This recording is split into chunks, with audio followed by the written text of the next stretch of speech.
شهر رمضان الذي أنزل فيه القرآن هدى للناس وبينات من الهدى والفرقان.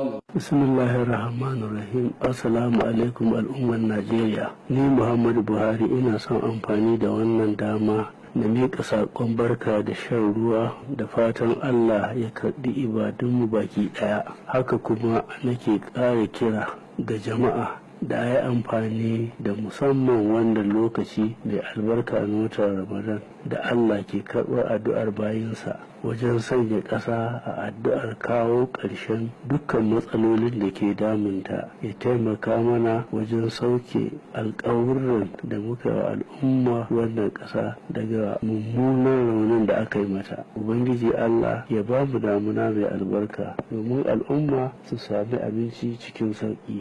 Madalla, na gode da addu'o'i na fatan alkhairi. A sha ruwa lafiya. Wannan saƙo ne daga hadimin shugaban ƙasa akan kafofin yada labarai, Sha'ban Ibrahim Sharaɗa. فمن شهد منكم الشهر فليصم